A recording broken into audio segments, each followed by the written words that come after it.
All ice on Rafah, അതായത് എല്ലാ കണ്ണുകളും റഫയിലേക്ക്. ലോകമെമ്പാടുമുള്ള നിരവധി ആളുകൾ കഴിഞ്ഞ ദിവസം സോഷ്യൽ മീഡിയയിൽ കുറിച്ച വാക്കുകളാണിത്. ശരിക്കും എന്താണ് റഫയിൽ നടക്കുന്നത്? എന്തുകൊണ്ട് എല്ലാവരും റഫയെ ഉറ്റുനോക്കുന്നു?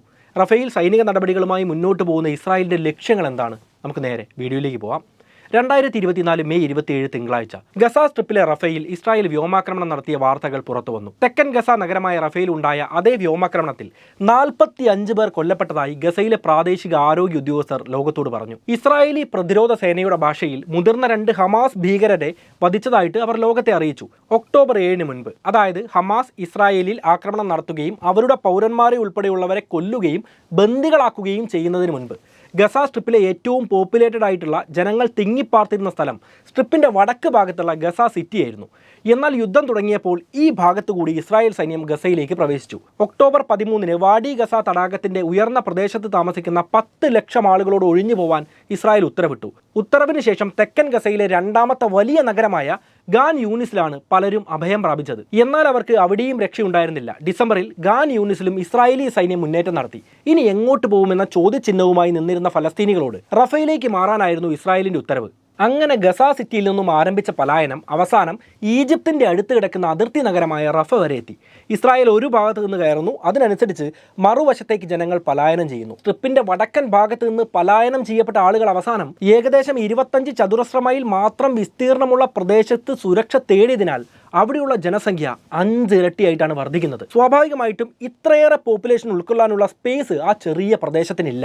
UN office for the coordination of humanitarian affairs അഥവാ OCHAയുടെ വക്താവായ ജെൻസ് ലാർക്കിയുടെ അഭിപ്രായം അനുസരിച്ച് റഫ നഗരം അപ്പോഴേക്കും അക്ഷരാർത്ഥത്തിൽ നിരാശയുടെയും സംഘർഷങ്ങളുടെയും പ്രഷർ കുക്കറായിട്ട് മാറിക്കഴിഞ്ഞിരുന്നു. ഈ വർഷം ഫെബ്രുവരിയോടെ ഗസയിലെ മൊത്തം ജനസംഖ്യയുടെ പകുതിയിലധികവും റഫയിലേക്ക് പലായനം ചെയ്യപ്പെട്ടു. അവിടെ പലരും അഭയാർത്ഥികളായി ടെന്റുകളിലോ തുറസായ സ്ഥലങ്ങളിലോ അടിസ്ഥാന സൗകര്യങ്ങൾ പോലും ഇല്ലാതെ താമസിച്ചു വരികയാണ്. വീഡിയോ കണ്ടാൽ അറിയാം, വിവരിക്കാൻ പറ്റാത്ത ദുരിതമാണ് അവർ അനുഭവിച്ചുകൊണ്ടിരിക്കുന്നത്.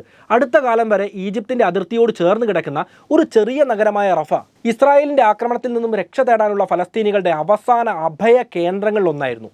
എന്നാൽ ഇത്തവണ അതും അവസാനിച്ചു. ഈ വർഷം ഫെബ്രുവരിയിൽ ഹമാസിനെതിരെ റഫയിലേക്കുള്ള ഇസ്രായേലിൻ്റെ സൈനിക ആക്രമണത്തിന് ശേഷം മാത്രമേ ഇസ്രായേലിൻ്റെ സമ്പൂർണ്ണ വിജയം പൂർത്തിയാകൂ എന്ന് പ്രധാനമന്ത്രി ബെഞ്ചമിൻ നെതന്യാഹു ആഹ്വാനം ചെയ്തിരുന്നു. അതായത് ഇത്തവണ റഫയെ ആക്രമിക്കുമെന്ന് മാസങ്ങൾക്ക് മുന്നേ തന്നെ ഇസ്രായേൽ പറഞ്ഞിരുന്നു. അതേ തുടർന്ന് 2024 മെയ് 7 റഫയുടെ നിയന്ത്രണം ഏറ്റെടുത്തതായി ഇസ്രായേൽ പ്രതിരോധ സേന അറിയിക്കുകയും ചെയ്തു. ഗസ പ്രദേശത്തിന്റെ പടിഞ്ഞാറൻ ഭാഗത്തുള്ള ഹ്യൂമാനിറ്റേറിയൻ സോണായ അൽ മവാസിയിലേക്ക് റഫയിലെ ലക്ഷക്കണക്കിന് സാധാരണ ജനങ്ങളോട് ഒഴിഞ്ഞു പോകാനാണ് ഇസ്രായേൽ ഉത്തരവിടുന്നത്.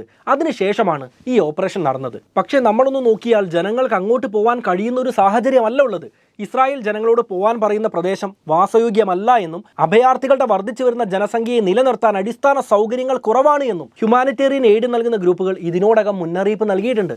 പക്ഷേ ഇസ്രായേൽ അത് സമ്മതിച്ചു തരുന്നില്ല. ആ പ്രദേശം നിലവിൽ ഹ്യൂമാനിറ്റേറിയൻ പ്രവർത്തനങ്ങളുടെ കേന്ദ്രമാണ് എന്ന് ഇസ്രായേൽ വാദിച്ചുകൊണ്ട് നിലപാടിൽ ഉറച്ചാണ് റഫയിൽ അവർ സൈനിക നടപടികൾ തുടർന്നു പോരുന്നത്. അതായത് റഫയിൽ നിന്ന് മറ്റൊരു സ്ഥലത്തേക്ക് പോകാൻ വേണ്ടി ജനങ്ങളോട് ഇസ്രായേൽ അവകാശപ്പെടുന്നു, എന്നാൽ ആ സ്ഥലങ്ങളിലേക്ക് പോകാൻ ജനങ്ങൾ തയ്യാറാവുന്നില്ല. ചുരുക്കി പറഞ്ഞാൽ ഇപ്പോൾ ജനങ്ങൾ തിങ്ങിപ്പാർക്കുന്ന സ്ഥലത്താണ് ഇസ്രായേൽ സൈനിക നടപടി നടത്തിക്കൊണ്ടിരിക്കുന്നത്. ഒറ്റ രാത്രി കൊണ്ട് ഈ ഓപ്പറേഷന്റെ ഭാഗമായി റഫ ക്രോസിംഗിന്റെ ഭാഗത്ത് 20 ഹമാസ് പ്രവർത്തകരെ ഇസ്രായേൽ വധിച്ചു എന്നും ഹമാസ് അവരുടെ പ്രവർത്തനങ്ങൾക്ക് വേണ്ടി നിർമ്മിച്ചെടുത്ത തുരങ്കങ്ങൾ ഉൾപ്പെടെയുള്ള ചില അടിസ്ഥാന സൗകര്യങ്ങൾ ഇതേ മേഖലയിൽ നിന്ന് കണ്ടെത്തിയെന്നും ഇസ്രായേൽ പ്രസ്താവിച്ചു കഴിഞ്ഞു. പിറ്റേ ദിവസമാണ് റഫയുടെ നിയന്ത്രണം പൂർണ്ണമായിട്ടും ഏറ്റെടുത്തതായി ഇസ്രായേലി ഡിഫൻസ് ഫോഴ്സ് അറിയിക്കുന്നത്. ഇസ്രായേലിനെ സംബന്ധിച്ചിടത്തോളം ഹമാസിനെ തോൽപ്പിക്കാൻ റഫയിലെ ഹമാസ് കേന്ദ്രങ്ങൾ പിടിച്ചെടുക്കണം. പക്ഷേ ജനങ്ങൾ ആ ഭാഗത്തുനിന്ന് ഒഴിഞ്ഞു പോകാൻ തയ്യാറാവുന്നില്ല. ചുറ്റും ഇസ്രായേലും മറുഭാഗം കടലുമായതിനാൽ ഈജിപ്ഷ്യൻ അതിർത്തിയിലെ റഫ വഴിയോ കെരേം ഷാലോ ക്രോസിംഗിലൂടെയോ ആയിരുന്നു ഫലസ്തീനികൾക്ക് സഹായങ്ങൾ എത്തിയിരുന്നത്. എന്നാൽ ഇസ്രായേലിൻ്റെ സൈനിക നടപടിയുടെ ഭാഗമായി റഫ വഴി ഗസയിലേക്കുള്ള സഹായങ്ങൾ ഏതാണ്ട് പൂർണ്ണമായും അവസാനിച്ച മട്ടാണ്. അല്ലെങ്കിൽ അങ്ങനെയാണ് ഗസ അതിർത്തിയിൽ ഉദ്യോഗസ്ഥർ പറയുന്നത്. മരുന്നോ ഭക്ഷണങ്ങളോ പോലും വേണ്ട വിധത്തിൽ ഇപ്പോൾ ഗസയിലേക്ക് എത്തുന്നില്ല.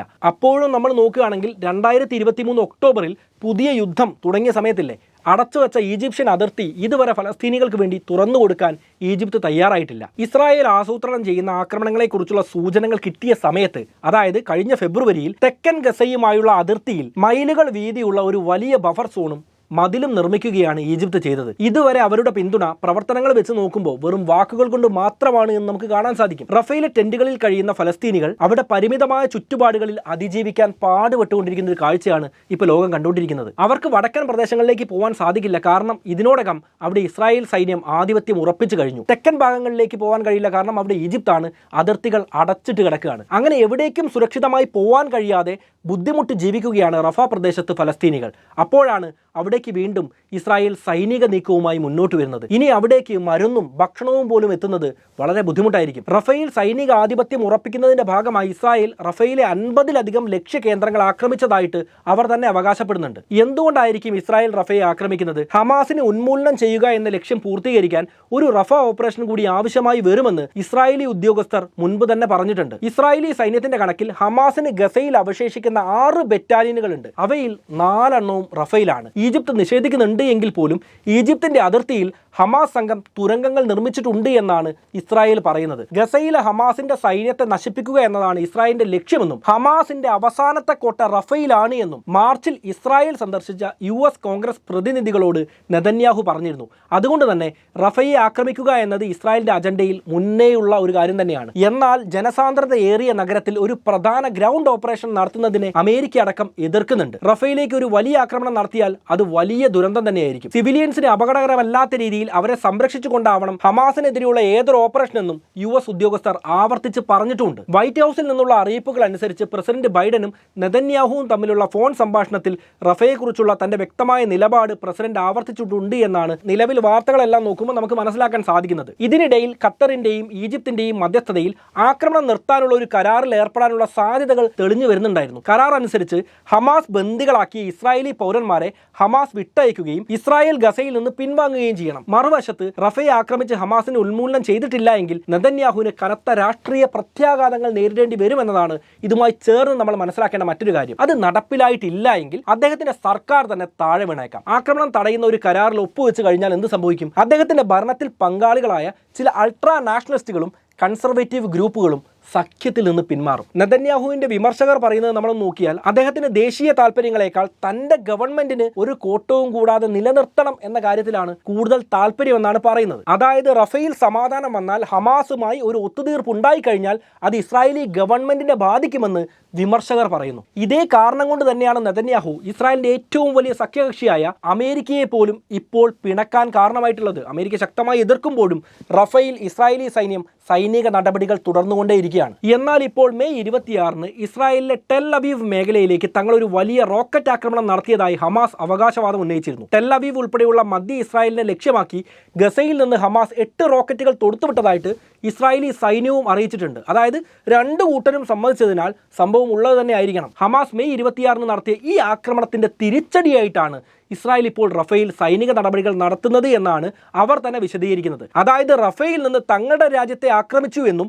ഹമാസിനെ നേരിടാൻ റഫേലെ അവരുടെ കേന്ദ്രങ്ങൾ തകർക്കണമെന്നും ഈ കാര്യങ്ങൾ മനസ്സിലാക്കി ജനങ്ങളോട് സുരക്ഷിത സ്ഥാനത്തേക്ക് മാറാൻ പറഞ്ഞ ശേഷമാണ് ഹമാസിനെതിരെ തങ്ങൾ ആക്രമണം നടത്തുന്നത് എന്നുമാണ് ഇസ്രായേൽ പക്ഷം. പക്ഷേ കാര്യങ്ങൾ കൈവിട്ടുപോയി. ഹമാസ് തങ്ങളുടെ പ്രവർത്തനങ്ങൾക്ക് ഉപയോഗിക്കുന്ന റഫേലെ കോമ്പൗണ്ടിൽ നടത്തിയ വ്യോമാക്രമണത്തിൽ തെക്കൻ ഗസ നഗരത്തിലെ സാധാരണക്കാരായ 45 മനുഷ്യരാണ് കൊല്ലപ്പെട്ടത്. നിരപരാധികളായ സാധാരണക്കാരെ ഉപദ്രവിക്കാതിരിക്കാൻ തങ്ങൾ പരമാവധി ശ്രമിച്ചിട്ടും ഇന്നലെ രാത്രി ഒരു ദാരുണമായ തെറ്റ് സംഭവിച്ചു എന്നാണ് നെതന്യാഹു തിങ്കളാഴ്ച ഇസ്രായേലി പാർലമെന്റിനെ അഭിസംബോധന ചെയ്ത് ഈ വിഷയത്തെക്കുറിച്ച് പറഞ്ഞത്. ഇപ്പോൾ പിന്നെയും ദൃക്സാക്ഷികൾ പറയുന്നതനുസരിച്ച് അന്താരാഷ്ട്ര തലത്തിലുള്ള എതിർപ്പുകളെ അവഗണിച്ചുകൊണ്ട് ചൊവ്വാഴ്ച ഇസ്രായേലി ടാങ്കുകൾ റഫ പ്രദേശത്തേക്ക് ഒട്ടും കുറയാതെ മുന്നേറി വരുന്നുണ്ട് എന്നാണ് സൂചിപ്പിക്കുന്നത്. അവരിപ്പോൾ ആ മേഖലയിൽ തങ്ങളുടെ പ്രവർത്തനങ്ങൾ വിപുലീകരിച്ചുകൊണ്ടിരിക്കുകയാണ്. എന്തായാലും ഒക്ടോബർ 7-ന് തുടങ്ങിയ സംഘർഷങ്ങൾ ഇപ്പോഴും തുടർന്നുകൊണ്ടിരിക്കുന്നു.